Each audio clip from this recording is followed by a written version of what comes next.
Hey, my name's Anna. My life's kind of been one for the books, and by that, I mean it's like ripping off a band-aid. Quick, kind of painful, and mostly forgettable. If you've got a minute or two, pull up a chair. I've got a saga that'll make you thankful for your crazy relatives. Let's start with my so-called family picture. A quaint little house with a white picket fence, backyard BBQs, and a family dog named Buster who's missing a few patches of fur. That's where the Norman Rockwell painting ends.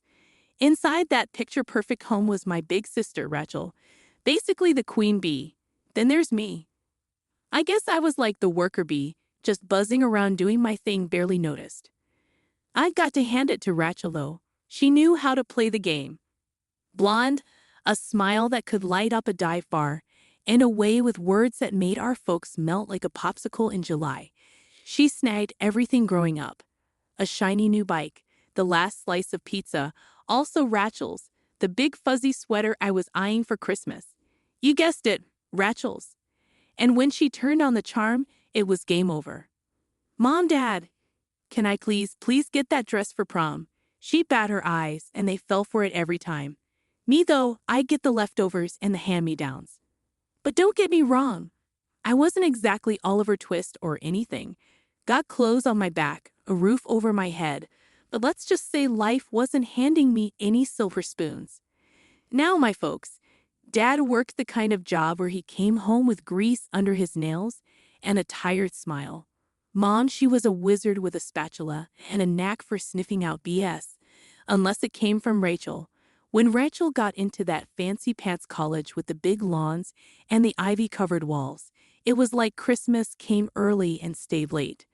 Mom and Dad threw a party that could wake the dead. But by the time I was ready to start thinking about my own future, the parade had long passed. Suddenly, it was all money's tight, Anna, and real life's about making sacrifices. I remember them breaking the news, sitting at the kitchen table that had a wobbly leg. Dad was scratching the back of his neck, a sure sign he wasn't keen on the conversation. Anna, we've been crunching the numbers, and it's just not looking good, he said. You've got to be realistic, Anna. Mom piped in, stirring her coffee, even though it didn't need any. College ain't cheap. Maybe it's time you think about getting a job, help out a bit. The way they danced around it, you'd think they were telling me Buster ran off to join the circus, rather than just saying straight that my dreams were too expensive. So there I was, not even 18 and slapped with the reality that school was a no-go. I wasn't about to roll over and let dreams die, My plan was as plain as it could be. Work my fingers to the bone, save every penny, and get myself into that courtroom someday with S tagged to the end of my name. The jobs I had weren't glamorous by any stretch. By day, I was slinging coffee and dodging pastry crumbs. By night, I was up to my elbows in suds, washing dishes at a diner that had seen better days. You've got to be the hardest working person I know, Anna, Emily said one night in our dingy little kitchen. She was a freelance graphic designer with a laugh that could light up the whole block. Yeah, agreed, Trish chimed in, who was stringing her bass guitar getting ready for a gig with her band. If there's anyone who can pull this off, it's you. Their words were like a pat on the back, a cheer from the sidelines that kept my feet moving. Everything was on track, maybe a bit behind schedule, but what's life without a few delays, right? Then just like that, it all came crashing down. I woke up one morning with what I thought was a killer flu. Turns out it was way more serious. Long story short, I landed in the hospital with a stack of medical bills that looked like the Encyclopedia Britannica. Miss Anna, your insurance covered some of it, but the lady at the billing department had a voice that sounded like she was always about to deliver bad news, which she did. Big time. You still owe quite a bit, she said, pushing a bill across the desk that made my heart sink into my sneakers. There went my college fund, swallowed up by numbers and decimal points I could barely comprehend. I tried to plead my case, get a payment plan or something. Look, I got nothing, I told her, every part of me wanting to crawl into a hole and give up. It's not personal, Han. It's just the system, she replied. But it sure felt personal to me. Back at our apartment, the atmosphere was as stale as the pizza we left out overnight.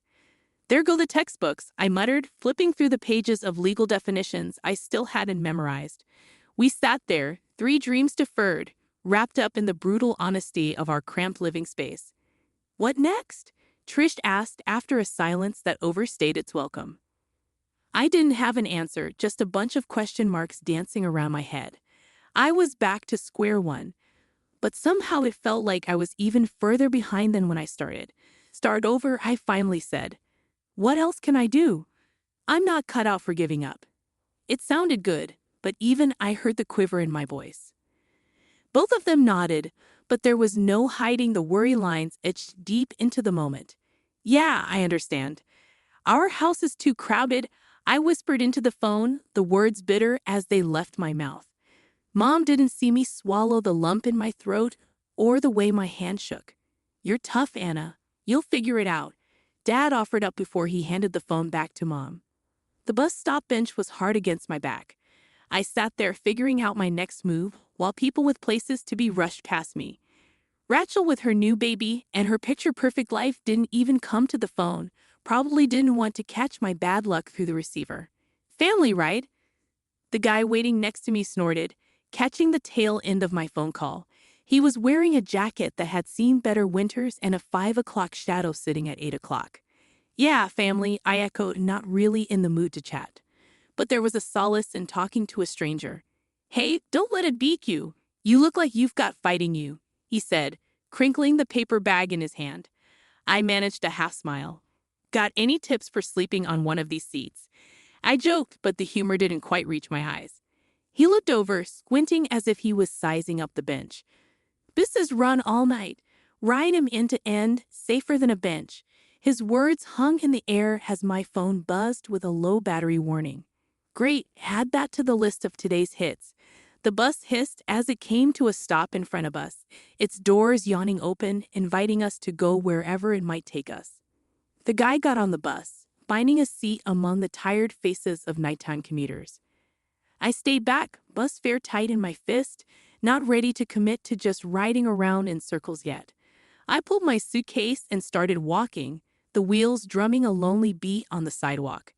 The streetlights flickered overhead, and in their stuttering light, I made a silent bow. This isn't how my story ends. Holding on to that thought, I walked through the night. Every step was a defiance, every breath a promise that I would claw my way out of this hole. Come on over, kid. Aunt Marlene's voice came through the other end like it was pulling me out of quicksand. I never thought I'd be so happy to hear that raspy tone of hers. When I got to her place, she didn't waste time on pleasantries or useless small talk. You look like hell, was her greeting as she ushered me in, her hand firm on my back. I spent the first few days in her guest room trying to piece myself back together. She didn't press me for details. She wasn't the type for cozy heart-to-hearts, but I could tell she was waiting for me to start talking. Finally, as we sat at her cluttered kitchen table flanked by plants that seemed as tough as she was, Aunt Marlene sat down her mug and looked at me with those piercing eyes. What do you want, Anna? Really want? It made me nervous, like I was on one of those makeover shows, and this was the big reveal. But I was too tired to beat around the bush. I want to be a lawyer, Aunt Marlene. My voice carried an edge of desperation I could no longer hide. She nodded as if she already knew it. If that's the case, she started, tapping her fingers on the table, the clinking sound mingling with the tick-tock of the wall clock. I'll pay for your education. My heart jolted like it got hit by a punch of hope. You serious as a heart attack? But she raised her finger, slicing the air with her condition. You keep your grades up, no slacking. Her words were stern, yet there was a spark in her eyes telling me she believed in me. Really? I couldn't help the grin that broke through. With the ocean, really? I didn't scream and sob just to blow my money on bingo and whiskey. I stood up and hugged her tight, the words "thank you" getting crushed between us. Now, none of that mushy stuff, she grumbled, but she patted my back before shooing me off. And you're going to work for me part-time. I need more help around here than I care to admit. What kind of work? I was eager, ready to do just about anything. The kind that needs doing, she replied vaguely, with a dismissive wave of her hand. We'll start with that jungle you call a hairdo and move on to the yard work tomorrow. I laughed. It was a hearty, genuine sound I hadn't heard from myself in a while. Deal? Don't think I'm just being nice. Aunt Marlene warned. You fall off, get lazy, and the deal's off. I shook my head, the seriousness settling back in. Won't happen. She eyed me for a long moment, then smiled. Good. Now help me with these damn plants. They've got a better social life than I do. I spent the rest of the day covered in soil, pruning and watering, but the dirt never felt so good on my hands. Aunt Marley made me work for every penny she was offering, but that was okay. The college days weren't a walk in the park. Aunt Marlene hooked me up big time, but the balance between the books and bills was like juggling knives. Drop one and it could cut deep. I'd blink open in the mornings after cramming civil procedure, with my alarm buzzing like a bee in a jar. Books spread across the desk like a buffet I didn't want to dig into. When my stomach grumbled, reminding me I was a human who needed fuel, I'd make a run to the nearest food joint on campus. Regular Lily, who manned the counter, would ask with a knowing look as I approached, "Make it a double long night ahead," I'd say. She'd pass over the coffee and sandwich. "You're going to burn out if you keep it like this," Lily would warn. "Can't burn out when you're on fire," I'd quip, even though I felt more like kindling than a blaze. Nights turned into a blur of flashcards and frayed nerves. Whenever my phone buzzed, it was either a reminder for an unpaid bill or a message from Aunt Marlene asking how my day went. I always told her better than it actually was. Then things changed overnight. Aunt Marlene got real sick, life-taking sick. I squeezed her hand more times than I could count in that too-quiet hospital room. I couldn't say much. What do you say when the person who's your rock is crumbling? So who's going to yell at me for eating cookies in bed when you're gone? I tried to joke in one of those visits, struggling to keep it light. You better not, she rasped, voice a whisper, crumbs everywhere. We never talked about the money. It was like a silent agreement, the elephant in the room wearing a tutu nobody wanted to comment on.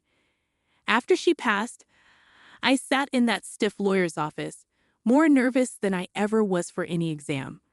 With a lawyer, a stiff man with a comb-over and glasses sliding down his nose said, "She's left you the house, Anna." It was like Aunt Marlene was still looking out for me. She what? I blinked, gears in my head grinding to a halt. The house, he fiddled with papers, a considerable amount for your student debts. The rest, well, it's for you to figure out.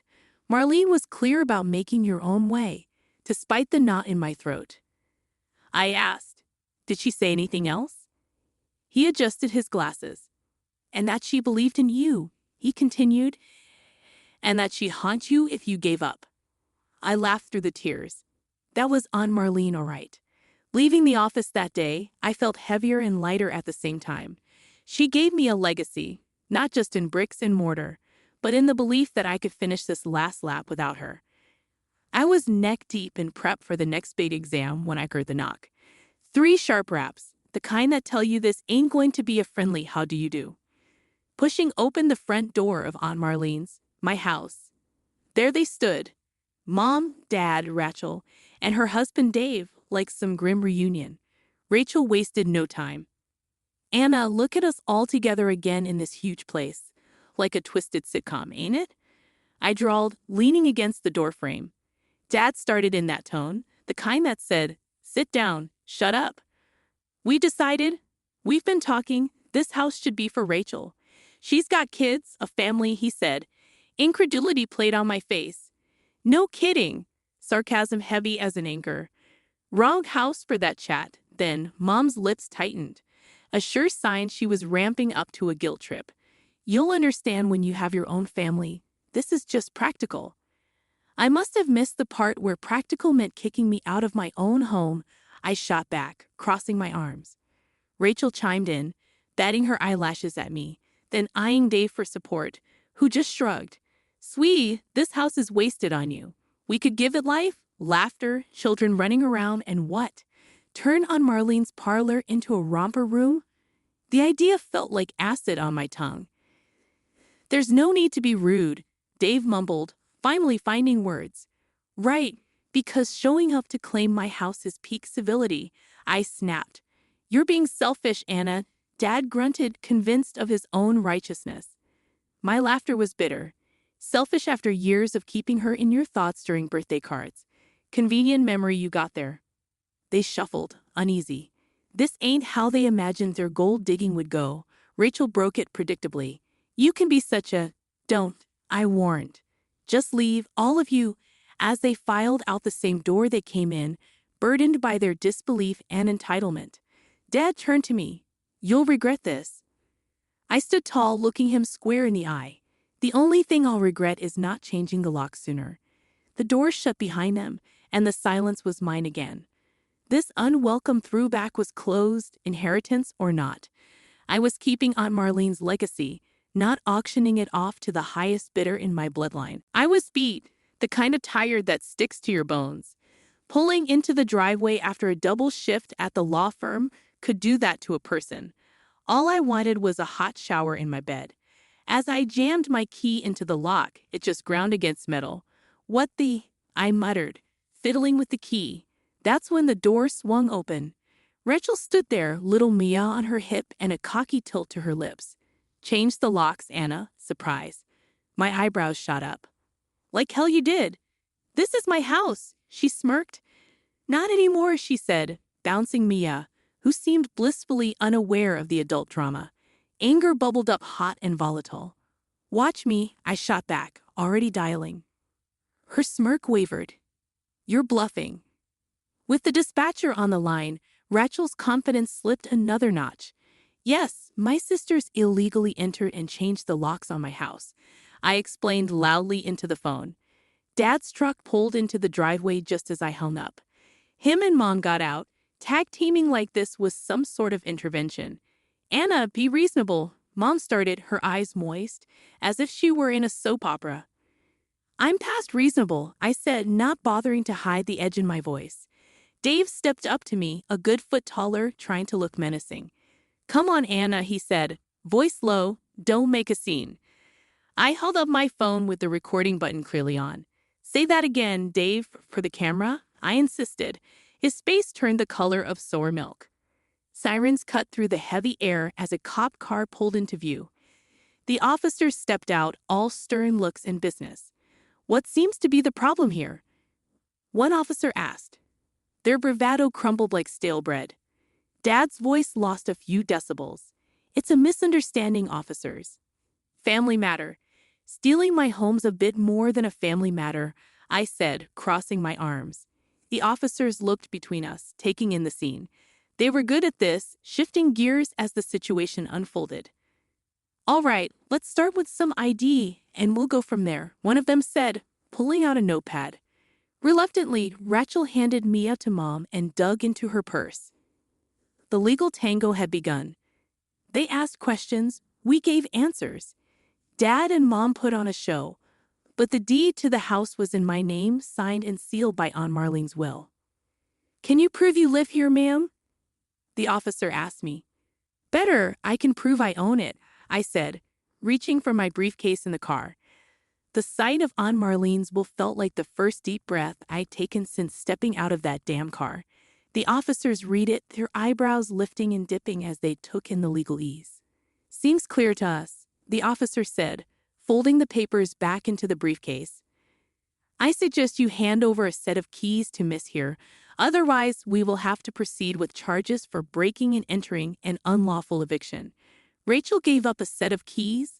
Mom and Dad hushed up quick, and Dave, well, he looked like he wanted the ground to swallow him whole. The cops escorted them off the property. Mom shot me a look like I kicked her kitten. But the law was the law. No room for sob stories. The door closed behind me with a click, like the final word in an argument.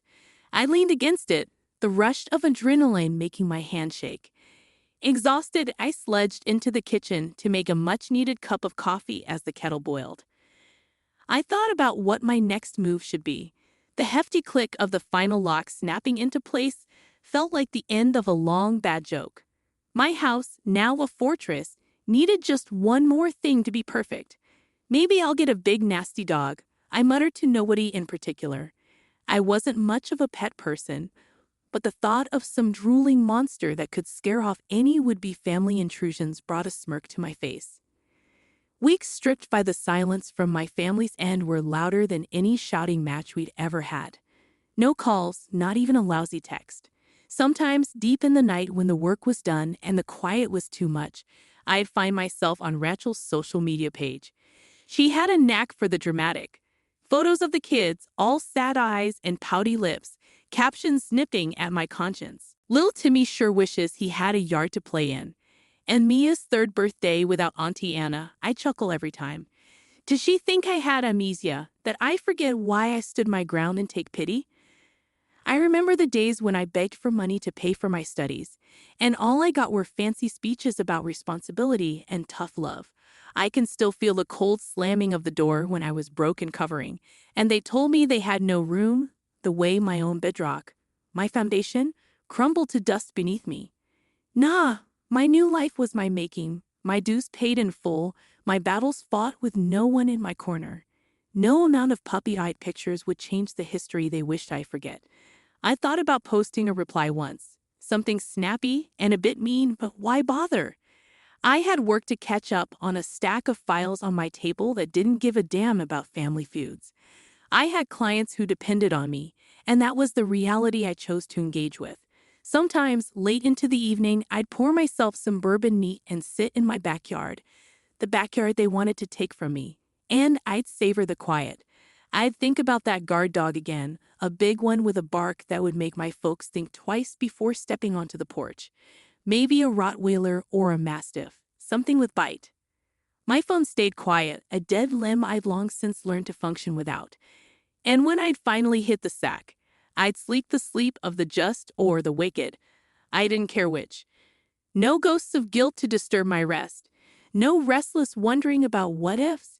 Just the peace of knowing that from the four walls around me to the roof over my head, it was all mine, through and through. The last thing I remember every night was the faint idea of getting that dog. Maybe I would, maybe I wouldn't, but the choice was mine. And that was good enough for me.